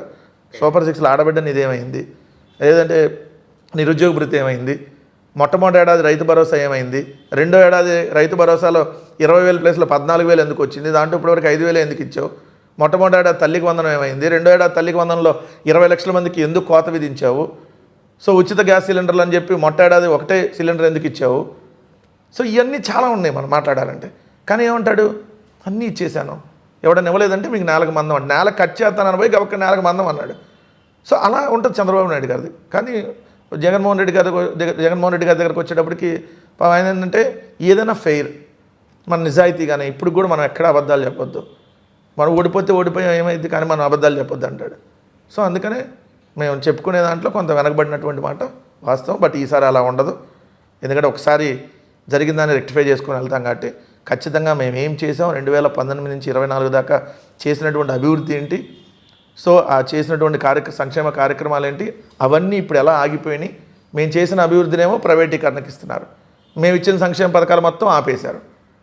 సో చేయూత లేదు, ఆసరా లేదు, ఈరోజు విద్యాదీవెన లేదు, వసతి దీవెన ఆగిపోయింది, ఆరోగ్యశ్రీ ప్రైవేటు పరం అయిపోయింది, కాపు నేస్తం లేదు, లా నేస్తం లేదు, ఏమీ లేవు, అన్నీ మొత్తం చంద్రబాబు నాయుడు గారు ఆపేస్తున్నాడు. సో వీటన్నిటిని ప్రజల్లోకి తీసుకొని వెళ్తాం. ఖచ్చితంగా 2029 మళ్ళీ వైఎస్ఆర్ కాంగ్రెస్ పార్టీది అనేది ఖచ్చితంగా జరిగింది. 2014లో ఓడిపోయాం, 19లో గెలిచాం, 24లో ఓడిపోయాం, 29లో మళ్ళీ గెలుస్తాం. ఓకే, సో ఎలక్షన్స్ జరిగినప్పుడు చాలామంది చాలా వరకు అనుకున్నారు, ప్రతి ఒక్కరు కూడా హోరాహోరీగా జరుగుతుంది అని చెప్పి అనుకున్నారు. కాకపోతే పోయిన ఎలక్షన్స్లో 151 సీట్లు వచ్చిన వైఎస్ఆర్సీపీ 11 సీట్లకు మాత్రమే పరిమితం అవ్వడానికి గల కారణాలు ఏంటి సార్? మేము ఎగ్జామ్ బాగానే రాసాం, కానీ వాళ్ళు ఇన్విజిలేటర్ మేనేజ్ చేసి ఇది చేస్తే ఏం చేస్తే ఇప్పుడు మీరు ఎగ్జామ్ రాసినప్పుడు అందరూ చదువుకొని వచ్చుంటారు కాబట్టి ఎడిషనల్ సీట్లు అనేది ఖచ్చితంగా తీసుకొని రాస్తారు. ఎవరో ఒకళ్ళు ఇచ్చినటువంటి బుక్లెట్ కాకుండా మనం ఎడిషనల్ సీట్లు తీసుకొని రాస్తాం. సో నేను ఒక 5 ఎడిషనల్ సీట్లు తీసుకొని ఎగ్జామ్ అన్ని పేపర్ కట్టి ఇచ్చేసాం. అందరూ అదే చేశారనుకుంటున్నాం. జరిగింది ఒకటే ఎగ్జామ్కి ఒక 5 ఎడిషనల్ సీట్లు. ఎగ్జామ్ అయిపోయి రిజల్ట్ వచ్చేటప్పుడు ఒక 15 అడిషనల్ సీట్లు ఎక్స్ట్రా వచ్చినాయి. ఎగ్జామ్ రాసిన రోజేమో 5 అడిషనల్ సీట్లే ఉన్నాయి. ఎగ్జామ్ రిజల్ట్ వచ్చి చూస్తేనేమో 15 అడిషనల్ సీట్లు వచ్చినాయి. మధ్యలో ఎన్ని యాడ్ అయినాయి, ఎక్కడ యాడ్ అయినాయి అంటే సేమ్ ఇప్పుడు ఈవీఎంల ద్వారా మీరు చూస్తే పోలైన ఓట్లు ఎన్ని, కౌంటింగ్ ఓట్లు ఎన్ని, ఇవన్నీ చూస్తే డిఫరెన్స్ 12%, అంటే 48 లక్షల ఓట్లు. మీ ఊర్లో 500 ఓట్లు పోల్ అయితే కౌంటింగ్ రోజు కూడా 500 ఉండాలి. 499 రాకూడదు, 550 రాకూడదు, 501 రాకూడదు. ఎగ్జాక్ట్ 500 పోల్ అయితే 500 రావాలి. కానీ మరి పోలైనటువంటి ఓట్ల కంటే కౌంటింగ్ రోజు ఓట్లు 48 లక్షలు ఎట్లా పెరిగినాయి? ఇప్పుడు మనం ఫోన్ ఉంది, ఇప్పుడు ఇంటర్వ్యూ జరుగుతుంది, ఆఫ్ చేసి పెట్టాం. ఆఫ్ చేసి పెడితే ఛార్జింగ్ పెరిగిద్దా? ఛార్జింగ్ పెడితేనే కదా ఛార్జింగ్ పెరిగేది. సో ఈవీఎం బ్యాటరీ ఛార్జింగ్లు పెరిగినాయి. సో ఇలా అనేక అనుమానాలు జరిగినాయి అనేది విత్ ప్రూఫ్స్తో చెప్తున్నారు. పైన అక్కడ ఈరోజు కాంగ్రెస్ పార్టీ కూడా రైజ్ చేస్తూ ఉంది అక్కడ. సో వాళ్ళు అలా గెలిచారు. అందుకనే మాకు 151 నుంచి 11 ఎందుకు వచ్చినాయి అని అంటే 11 కాదు, వాళ్ళు అసలు అనుకున్న 9 అంట మాకు ఇవ్వాలని. వాళ్ళు అనుకున్నది నవరత్నాలను మేము పెట్టాం కాబట్టి మాకు 9 సీట్లకే పరిమితం చేయాలని వాళ్ళు అనుకున్నారు. అనుకొని దాని ప్రకారం చేశారు. చాలా మరి 2 ఎక్కువ వచ్చినాయి వాళ్ళ దృష్టిలో. అయితే వాళ్ళ దృష్టిలో తెలుగుదేశం వాళ్ళు చెప్తున్నారు. ఎందుకంటే మీకు కొన్ని ఇన్సిడెంట్ చూస్తే మంత్రి నారాయణ, ప్రస్తుత నారాయణ కాలేజీలకు సంబంధించినటువంటి మంత్రిగా ఉన్న నారాయణ ఎలక్షన్స్ అయిపోగానే అతను వాళ్ళందరితో ఓపెన్ ఛాలెంజ్ చేశాడంట. నాకు కానీ అతనికి నెల్లూరు సిటీ నుంచి పోటీ చేశాడు కదా, 50,000 మెజార్టీ కంటే తక్కువ వస్తే నేను మళ్ళీ రాజీనామా చేస్తాను ఎమ్మెల్యే. కానీ అతను వాళ్ళందరికీ ఎవరైనా పందెం కడతానంటే రండి అని చెప్పాడంట. అంటే వాళ్ళ కాన్ఫిడెన్స్ ఏంది? అక్కడ మేనేజ్ చేశారనే కదా, ఈవీఎంల ద్వారా మేనేజ్ చేయగలిగాం కదా. లేదంటే మీరు పవన్ కళ్యాణ్ ఎలక్షన్స్ ముందు మాట్లాడిన మాటలు చూడండి, మనం ఎన్ని సీట్లు తీసుకుంటున్నాం అనేది ముఖ్యం కాదు, అన్నీ గెలవటమే మనకు ముఖ్యం, ఎన్ని అనేది ముఖ్యం కాదు, అన్నీ మనం గెలుస్తాం అంటే దానికి అర్థం ఏంటి? 100% స్ట్రైక్ రేట్ అంటే ఈవీఎంలు మేనేజ్ చేస్తే 100% ఉంది, 200% కూడా వస్తుంది స్ట్రైక్ రేటు. ఓకే, ఇప్పుడున్న పరిస్థితుల్లో సోషల్ మీడియా కార్యకర్తలని చాలామందిని అరెస్ట్ చేస్తూ ఉన్నారు. సో వాళ్ళు ఇప్పుడు చాలామంది చాలా వరకు జైల్స్లో కూడా ఉండింటారు. సో వాళ్ళకి మీరేమి భరోసా కలిగిస్తుంది?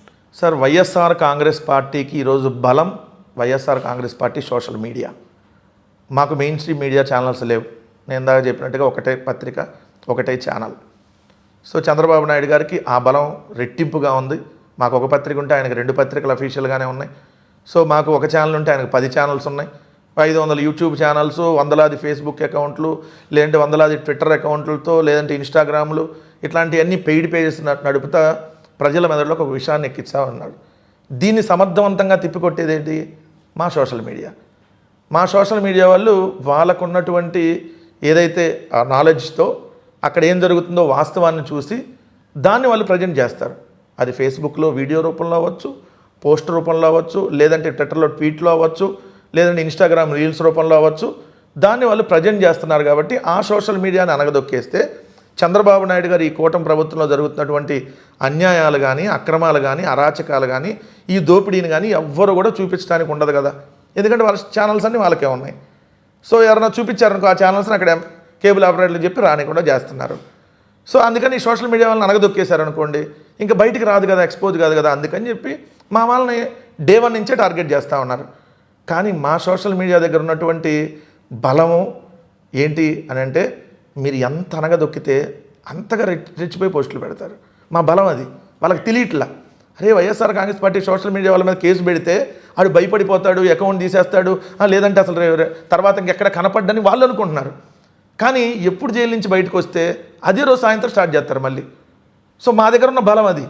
ఎందుకు? మేము వాళ్ళ దగ్గర డబ్బులు తీసుకుని పనిచేయట్లా. స్వచ్ఛంగా నికార్సైనటువంటి అభిమానంతో జగన్మోహన్ రెడ్డి గారు అనేటటువంటి వ్యక్తి కోసం పనిచేస్తున్నటువంటిది సోషల్ మీడియా వైఎస్ఆర్సీపీ. సో మేమైనా ఐటీడీపీ వాళ్ళలాగానో, లేదంటే అలాగైనా ఫోన్పేలు, గూగుల్ పేలో నెల పంపిస్తే పనిచేసేవాడు మా దగ్గర ఎవడు లేడు. సో మేము అలాంటిది మేము నడపట్లా. సో అందుకనే మా సోషల్ మీడియా అనేది చూసుకొని భయపడిపోయి చట్టాలను తేవాలంటున్నాడు. ఎంత దౌర్భాగ్యం అంటే, అంతకుముందు జగన్మోహన్ రెడ్డి గారు ఒక్కళ్ళనే చూసి భయపడేవాడు చంద్రబాబు నాయుడు గారు. ఇప్పుడు జగన్మోహన్ రెడ్డి గారినే కాదు, YSR Congress party social media కార్యకర్తనే వణుకొస్తుంది వాళ్ళకి. ఎందుకు? అంతగా వాళ్ళు పవర్ఫుల్గా చూపించగలుగుతున్నారు వాళ్ళు చేస్తున్నటువంటి తప్పుల్ని. సో అమరావతి మునిగితే ఫోటోలు మొత్తం చూసి చూపించారు. అమరావతి ఎక్కడెక్కడ మునిగిందో చూపించారు, వీడియోలు తీసి చూపించారు. రోజు నీళ్ళు ఎత్తి తోడిపోతుందని చూపించారు. మెడికల్ కాలేజ్ కట్టలేదని వీళ్ళు చెబుతుంటే, అరే కళ్ళు ఏమైనా పోయినాయి, ఇది మెడికల్ కాలేజ్ కదా, ఇదిగో పలానా ఈ బిల్డింగ్ ఉన్నా ఇదేందో మీరు చెప్పండి అని అడుగుతున్నారు. సో అందుకనే సోషల్ మీడియాని అనగదొక్కాలని ప్రయత్నిస్తున్నాడు. కానీ సోషల్ మీడియా కార్యకర్తల మీద ఏ కేసులు పెట్టి ఎన్ని రకాలుగా వేధించినా YSR Congress party social media కార్యకర్త అదరుడు బెదరుడు. ఈ విషయం గుర్తుపెట్టుకోవాలి. లీగల్ సపోర్ట్ ఎప్పుడు వైఎస్ఆర్ కాంగ్రెస్ పార్టీకి సంబంధించినటువంటి సోషల్ మీడియా కావచ్చు ఏ కార్యకర్తకైనా మా లీగల్ టీం ఉంది. మా లీగల్ టీం 2024 కంటే 2024 కంటే ఈరోజు ఇంకా బలంగా లీగల్ సపోర్టు వైఎస్ఆర్ కాంగ్రెస్ పార్టీకి ఉంది. దానికోసం సపరేట్ ఆఫీసు తాడేపల్లిలోనే ఉంది. సో నిరంతరం అక్కడ పర్యవేక్షిస్తా ఎప్పుడు అందుబాటులో ఉంటారు మాకు సంబంధించినటువంటి అడ్వకేట్స్. ఎప్పుడు ఏ కష్టం వచ్చినా మీరు ఇక్కడ రావచ్చు. సో అక్కడ నియోజకవర్గ ఇన్ఛార్జికి మీరు ఇన్ఫార్మ్ చేసినా సరిపోద్ది.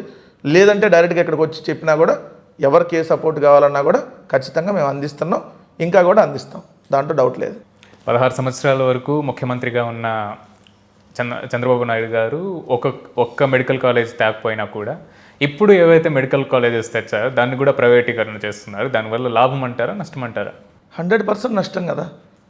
ఇప్పుడు ప్రభుత్వం ఆధ్వర్యంలో ఇప్పుడు నువ్వు గవర్నమెంట్ స్కూల్లో చదివావా? ఓకే, నేను గవర్నమెంట్ స్కూల్లో చదువుకొని వచ్చా. గవర్నమెంట్ స్కూల్లో ఫీజులు ఉండదు కదా. సో గవర్నమెంట్ స్కూల్లో చదివితే ఆ గవర్నమెంట్ స్కూల్లో అనుకునేటటువంటి విద్యార్థి ఆర్థికంగా డబ్బులు లేనప్పుడు ఎక్కడికి వెళ్తాడు? గవర్నమెంట్ స్కూల్కి వెళ్తాడు. అదే డబ్బులు ఉన్నాయనుకో ప్రైవేట్ స్కూల్కి వెళ్తాడు. నారాయణనో చైతన్యానో లేదంటే భాష్యమో ఇంకోటి ఏదో విజ్ఞానం ఇప్పుడు పోతారు. ఇది డబ్బులు ఉన్నవాళ్ళు. డబ్బులు లేని వాళ్ళు ఏం చేస్తారు అంటే పేదలు, ఏదైతే మధ్యతరగతి వాళ్ళు, దిగువ మధ్యతరగతి, లేదంటే ఆర్థికంగా వెనకబడినటువంటి వాళ్ళందరూ చదువుకునేది ఎక్కడి నుంచి? గవర్నమెంట్ స్కూళ్ళు. సో రేపొద్దున మెడికల్ కాలేజీలు కూడా అదే గవర్నమెంట్ మెడికల్ కాలేజ్. అక్కడ మనం చదువుకుంటే ఫ్రీ సీట్లలో మనం విద్యార్థులు 50% విద్యార్థులకు ఫ్రీ సీట్లు వస్తాయి. అదే ప్రైవేట్ వ్యక్తుల చేతికి వెళ్తే ఏమైపోతాయి? మొత్తం సీట్లన్నీ ప్రైవేట్ వాళ్ళు అమ్ముకుంటారు. అప్పుడు నువ్వు మంచి మార్కులు వస్తాయి, ఇంటర్మీడియట్లో మంచి ర్యాంక్ వస్తుంది, ఇంటర్మీడియట్ మంచి మార్కులు, నీట్ మంచి ర్యాంక్ వస్తుంది. నీట్ మంచి ర్యాంక్ వచ్చి నువ్వు చదువుకోవాలని అనుకుంటావు, కానీ నీ దగ్గర డబ్బులు ఉండవు. అప్పుడు గవర్నమెంట్ మెడికల్ కాలేజ్ లేదు. అప్పుడు నువ్వేం చేయాలి? నీకున్న పొలమో లేదంటే అప్పు చేసో ఒక సంవత్సరానికి ఒక 50 లక్షల రూపాయలు అప్పు చేసో మెడికల్ సీటు కొనుక్కోవాలి. అదే గవర్నమెంట్ కాలేజీలో మెడికల్ సీటు ఇప్పుడు చంద్రబాబు నాయుడు గారు ప్రైవేట్ పరం చేశాడు కాబట్టి వాళ్ళు 50 లక్షలు ఫీజు పెడుతున్నారు. దాంట్లో నువ్వు కొనుక్కోవాలి. కొనుక్కునే స్తోమత నీకు లేదు. అప్పుడు ఏం చేయాలి? చదువు నువ్వు ఆపేయాలి, అంతే ఆపేయాలి. అప్పుడు నువ్వేం చేయాలి? ఎంబీబీఎస్ అవ్వాలని కల బీ ఫార్మసీకి వెళ్ళిపోయింది. అంతే కదా. సో నువ్వు డాక్టర్ అవ్వాలనుకున్నటువంటి నీ కళ చెదిరిపోయింది. సో ఒక డాక్టర్ అయితే వేలాది మందిని బతికించవచ్చు, వందలాది మందిని కాదు. తన టర్మ్లో వేలాది మందిని బతికించవచ్చు ఒక డాక్టర్. సో అంటే ప్రజల ఆరోగ్యాన్ని కాపాడేటటువంటి డాక్టర్ని మనం దేవుడిగా చూస్తాం. దేవుడు అంటాం మన డాక్టర్ని. ఎందుకంటే దేవుడు మన ప్రత్యక్షంగా కనపడకపోయినా డాక్టర్ అనేవాళ్ళు మనం బతికిస్తే మననో మన పిల్లలనో మనకు సంబంధించినటువంటి బంధువులనో ఏదైతే మనం ఏదన్నా ఇబ్బంది వచ్చి హాస్పిటల్కి వెళ్ళి అది సమస్యతో మనం బాధపడుతున్నప్పుడు దాని నుంచి మనం కోలుకొని వస్తే డాక్టర్ గారు కాళ్ళకు దండాలు పెడతారు వెళ్ళి. అదే మనం ప్రభుత్వ ఆసుపత్రులు, దాన్ని మనం పెద్ద ఆసుపత్రులు అంటాం, ధర్మాసుపత్రి అని కూడా పిలుస్తారు ఊళ్ళో. మనం హాస్పిటల్కి వెళ్ళామనంటే మనకు ఒక ధైర్యం, ఎందుకు? అరే అక్కడ డబ్బులు తీసుకోరు, సో పెద్ద ఆసుపత్రులు పెద్ద డాక్టర్లు ఉంటారు అక్కడ అని చెప్పి ఎవరైనా ఎక్కడికి పోతారు? ఆ జిల్లాలో ఉన్నటువంటి పెద్ద ఆసుపత్రికి వెళ్తారు. సో అలాంటి పెద్ద ఆసుపత్రులు నువ్వు ప్రైవేట్ వ్యక్తుల చేతికి ఇచ్చేస్తే వాళ్ళు డబ్బులు తీసుకొనే పనిచేస్తారు కదా. ఓపీ నుంచి ప్రతి ఎక్స్రే నుంచి ఈసీజీ నుంచి అన్నిటికీ ఏం చేస్తారు? ఛార్జెస్ వేస్తారు. సో నీకు ప్రభుత్వ హాస్పిటల్లో నామినల్ ఛార్జెస్ ఉన్నాయి అనుకో, 5 రూపాయలు 10 రూపాయలు 100 రూపాయలు ఏదన్నా దానికి ఒక 1000 రూపాయల దాకా అవుతుందనుకో. ఇక్కడేమవుతుంది? మినిమం నీకు 400-500 రూపాయలు కన్సల్టేషన్ ఛార్జెస్. అంటే నువ్వు డాక్టర్తో చూపించుకోవాలంటే మినిమం 500 వెళ్ళి చెక్ చేయించుకోవాలంటే, ఊరికి అంత చూడాలంటే. అక్కడి నుంచి మళ్ళీ అన్ని టెస్టులతో పాటు వేలాది రూపాయలు అవుతాయి. సో అది చేయడంలో ఏమవుతారు? ప్రాణాలు కోల్పోవాలి. సో చంద్రబాబు నాయుడు గారు చేస్తున్నది మనుషుల ప్రాణాలతో విద్యార్థుల జీవితాలతో చెలగాటం ఆడుతున్నాడు. మనుషుల ప్రాణాలు తీసేస్తానన్నాడు. ఎందుకంటే హాస్పిటల్స్ ఉండవు అప్పుడు. ఇప్పుడు జగన్ గారు తీసుకొచ్చినటువంటి 17 మెడికల్ కాలేజీలు ప్లస్ 17 హాస్పిటల్. అవి ప్రతి మెడికల్ కాలేజీకి అంటారు హాస్పిటల్. సో హాస్పిటల్లో ప్రైవేట్ వాళ్ళకి వెళ్ళిపోతాయి, కాలేజీలు ప్రైవేట్ వాళ్ళకి వెళ్ళిపోతాయి. దాని ద్వారా ప్రజలు నష్టపోతారు, విద్యార్థులు నష్టపోతారు. ఇంటర్మీడియట్ బైపీసీ చదివే ప్రతి విద్యార్థి కళ ఏంటి? ఎంబీబీఎస్ డాక్టర్ అవ్వాలి. అట్లీస్ట్ అది రాకపోతే డెంటల్ డాక్టర్ అన్నా వాళ్ళని కోరుకుంటాడు కదా. సో నువ్వు అలాంటి ఎంబీబీఎస్లో డాక్టర్ అవ్వాలని చెప్పి కలలు కనేటటువంటి ఆ విద్యార్థులు వాళ్ళు ఎంత కష్టపడతారంటే, నేను ఎడ్యుకేషన్ సెక్టార్లో ఉన్నా, సో వాళ్ళ లైఫ్ అచీవ్మెంట్ ఉంటుంది. ఒక ఇంజనీరింగ్ కాలేజీలో అక్కడ సీట్ వచ్చిందంటే, సపోజ్ జేఎన్టీ యూనివర్సిటీనో ఆంధ్ర యూనివర్సిటీనో అట్లాంటి చోట సీట్ వచ్చిందనంటే, ఇంకా వాళ్ళు ఐఐటీలు ఇట్లాంటి చోట సీటు కొట్టాలనేది వాళ్ళ కళ. దానికోసం చిన్నప్పటి నుంచి ఐఐటి ఫౌండేషన్ కోర్సుల్లో కూడా జాయిన్ అవుతారు, ప్రైవేట్ వాటిల్లో కూడా. సో వచ్చి అక్కడ ఇంజనీరింగ్ అయిపోతే మంచి మంచి శాలరీతో బయటకు వస్తే అతని కాళ్ళ మీద అతను నిలబడతాడు, తన కుటుంబాన్ని నిలబెట్టుకోగలుగుతాడని ఎలా అనుకుంటారో, సేమ్ మెడికల్లో కూడా అదే. వాళ్ళంత కళలు కానీ 24 గంటలు వాళ్ళ చదువు మీద కాన్సన్ట్రేషన్ ఉంటుంది. అట్లాంటి విద్యార్థికి మంచి ర్యాంక్ వచ్చిన సీటు అక్కడ వస్తుంది, కానీ డబ్బులు కట్టలేడు. అప్పుడు ఏమవుతాడు? చదువు ఆపేయాలి, లేదంటే అప్పులు చేయాలి. అప్పులు కట్టలేక ఐదేళ్ళ తర్వాత కదా ఎంబీబీఎస్ పట్టా పట్టుకొని వచ్చేది. సో ఇలా సంవత్సరం కట్టాలంటే దానికి వడ్డీలతో సహా అయ్యి మొత్తం ఇల్లులు మొత్తం పొలాలన్నీ అమ్ముకోవాలి. సో ఈరోజు చంద్రబాబు నాయుడు గారు చేస్తున్నది 5 కోట్ల మంది ఆంధ్రప్రదేశ్ రాష్ట్ర ప్రజల కళల్ని చిదిమేస్తూ ప్రైవేటు పరం మెడికల్ కాలేజీలు చేయటం అనేది అత్యంత హేయం, దుర్మార్గం. బహుశా ఇట్లాంటి వ్యక్తిని మన ప్రపంచంలో ఎక్కడా చూస్తున్నాం. ఎందుకంటే ఎవడన్నా ఎంసీఐ దగ్గర కంటే మెడికల్ కౌన్సిల్ ఆఫ్ ఇండియా అని ఉంటుంది, అక్కడికి వెళ్ళి ప్రతి రాష్ట్రం అడుక్కుంటుంది, నిజంగా అడుక్కుంటుంది. అయ్యా మాకు మెడికల్ కాలేజీలు ఇవ్వండి, ఒక 4 అన్న ఇవ్వండి, ఒక 2 అన్న ఇవ్వండి, ప్రభుత్వం మెడికల్ కాలేజీలు కట్టుకుంటామని చెప్పి అడుక్కుంటారు. కానీ జగన్మోహన్ రెడ్డి గారు 17 తీసుకొని వస్తే దాన్ని నువ్వు ప్రైవేట్ వాళ్ళ చేతులకు అప్పచెబుతున్నావంటే అసలు నీకు చెయ్యలా వస్తుంది, మనసెలా వస్తుంది? 75 ఏళ్ళ వయసు వచ్చిందే, 4 సార్లు ముఖ్యమంత్రి అంటున్నావే. జగన్మోహన్ రెడ్డి గారు తెచ్చిన మెడికల్ కాలేజీలో ఒక 50 కోట్లు 100 కోట్లు పెడితే అవి చిన్నవి ఉంటాయి, అవి పూర్తి అయిపోతాయి. అయితే దాన్ని పూర్తిగా తీసుకెళ్ళి పెడుతున్నామంటే తరతరాలు భవిష్యత్తు మొత్తం. ఈరోజు మనం ఒక్కలం కాదండి, ఈరోజు ప్రభుత్వ మెడికల్ కాలేజ్ ప్రైవేట్ వ్యక్తులు చేతికి ఇవ్వటం వల్ల ఈ తరం కాదు, ఇంకా 66 సంవత్సరాలు వచ్చే తరాలు కూడా మొత్తం నష్టపోతున్నారు. అంటే 66 సంవత్సరాలు పిల్లలు చదువుకునేటటువంటి అన్నీ మొత్తం ప్రైవేట్ పరం. ఈ సంవత్సరం ఇంటర్మీడియట్, వచ్చే సంవత్సరం ఇంటర్మీడియట్ బైపీసీ చదివేవాళ్ళు, 5 సంవత్సరం ఇంటర్మీడియట్ సెకండ్ ఇయర్ బైపీసీ చదివేవాళ్ళు, 5 సంవత్సరం చదివేవాళ్ళు. అంటే ఇప్పుడు పుట్టేటటువంటి బిడ్డ కూడా రేపు నష్టం. ఇప్పుడు పుట్టేటటువంటి బిడ్డకి, ఎందుకంటే అతను తర్వాత 12 సంవత్సరాలు చదువు, 5 సంవత్సరాలు మనం జాయిన్ అవుతాం అనుకో, 17 సంవత్సరాలు వచ్చే వయసుకి ఎంబీబీఎస్కి వస్తాడు. ఇక్కడ మెడికల్ కాలేజ్ అప్పటికి ప్రైవేట్ పరమే ఉంటుంది. అంటే ఈ తరం నెక్స్ట్ తరాలు అన్ని తరతరాలని మోసం చేసేటటువంటి నిర్ణయం ఈ ప్రైవేట్ మెడికల్ కాలేజీలు, అదే ప్రభుత్వ మెడికల్ కాలేజీలు ప్రైవేట్కి ఇవ్వటం. దీని మీద లీగల్ ఫైట్ కూడా చేయబోతుంది వైఎస్ఆర్ కాంగ్రెస్ పార్టీ. సో మేము వచ్చిన తర్వాత ఈ 3.5 సంవత్సరాల తర్వాత ఖచ్చితంగా నేను మళ్ళీ ప్రభుత్వం హ్యాండ్ ఓవర్ చేసుకునేది, ప్రభుత్వం ఆధ్వర్యంలో నడిచే విధంగా మేము ఖచ్చితంగా చర్యలు తీసుకుంటాం. చాలా వరకు డాక్టర్స్ కూడా చూసారంటే ఎక్కువ ప్రైజెస్ పెడుతూ ఉంటారు, ఏదైనా ఆపరేషన్ కావచ్చు ప్రతి ఒక్కదానికి. సో దానికి ముఖ్య కారణం ఇప్పుడు చదివే ప్రాసెస్లో డబ్బులు ఎక్కువ ఖర్చు పెడతారు కదా, సో దాన్ని రికవర్ చేసుకోవడానికి ఎక్కువ వరకు ఇది చేస్తూ ఉంటారని చెప్పి తెలుస్తూ ఉంటుంది కదా. సో దాని గురించి మీరు ఏమంటారు? అంతే కదా, ఇప్పుడు నేను ఇప్పుడు సపోజ్ మనమే ప్రైవేటు మెడికల్ కాలేజీలో చదువుకున్నాం, అప్పు చేసో లేదంటే ఇంకేదైనా అమ్మి దానికి ఒక సంవత్సరానికి ఒక 60 లక్షలు ఎంతో ఫీజు, మొత్తం 5 సంవత్సరాలు అయిపోయేటప్పటికి దాదాపుగా 3 కోట్లు అవుతుంది అనుకున్నాం. సో దాన్ని ఏం చేయాలి? మరి దానికోసం ఉంటుంది. అందుకనే ప్రభుత్వం ఆధ్వర్యంలో నడిస్తేనే ఎప్పుడైనా ట్రాన్స్పరెంట్గా ఉంటుంది, తక్కువ రేటుకు దొరుకుతుంది. ప్రైవేటు వాటిలో ట్రాన్స్పరెంట్ ఉండదని అంటల్లా, కానీ కాస్ట్ ఎక్కువ అవుతుంది. సో అందరు ప్రైవేటు వాళ్ళని కూడా మనం ఎప్పుడు తప్పు పట్టకూడదు. సో దాంట్లో కూడా తక్కువగా చేసేవాళ్ళు ఉన్నారు, మంచి వాళ్ళు ఉన్నారు. సో ప్రైవేటు అలా హాస్పిటల్లో వాటిని మేము వ్యతిరేకించట్లా, దాంట్లో కూడా మంచి డాక్టర్లు ఉన్నారు, మంచిగా చేసేవాళ్ళు ఉన్నారు. బట్ కాస్ట్ ఎక్కువ అవుతుంది, భరించలేనటువంటి వాళ్ళు ఉంటారు. భరించే వాళ్ళు అక్కడికి వెళ్ళొచ్చు, దాన్ని ఎవరు కూడా తప్పు పట్టరు. మనం ఎక్కడ వైద్యం చేయించుకోవాలనేది ఎవరిష్టం వాళ్ళది. నేను గవర్నమెంట్లో చేయించుకునే వాళ్ళు ఉంటారు, ప్రైవేట్లో చేయించుకునే వాళ్ళు ఉంటారు. కాకపోతే పేదవాడు వెళ్ళలేడు కదా అక్కడికి. పేదవాడు ఈరోజు అపోలోకి వెళ్ళగలుగుతాడా? పేదవాడు రమేష్ హాస్పిటల్కి వెళ్ళగలుగుతాడా? ఒకవేళ వెళ్తే ఏమవుతుంది? ఎక్కడ అప్పో చేసి వెళ్ళాలి. ఎందుకు? ఇక్కడ గవర్నమెంట్ హాస్పిటల్ లేకపోతే అక్కడికి వెళ్ళగలగాలి. సో అదే ఉందనుకోండి. సపోజ్ ఇప్పుడు మీకు రాజమండ్రిలో ఉంది, ఏలూరు ఉంది, ఏలూరులో ప్రభుత్వ medical college hospital Jaganmohan Reddy గారు పెట్టింది ఉంది. అలానే ప్రైవేట్ కాలేజ్ కూడా ఉంది అక్కడ, ఆశ్రమం మెడికల్ కాలేజ్ హాస్పిటల్ అనేది. అక్కడ మీకు కాస్ట్ చూడండి, ఇక్కడ జగన్మోహన్ రెడ్డి గారు పెట్టినటువంటి హాస్పిటల్లో ఎంత కాస్ట్ ఉంటుందో చూడండి, చాలా డిఫరెన్సెస్ ఉంటుంది. సో అక్కడికి వెళ్తే అన్నీ వేలు లక్షలు అవుతాయి, ఇక్కడికి వెళ్తే అంతే 10 రూపాయలు 100 రూపాయలు వీటితో అయిపోతాయి. సో అదే గవర్నమెంట్కి ప్రైవేట్కి ఉన్నటువంటి డిఫరెన్స్.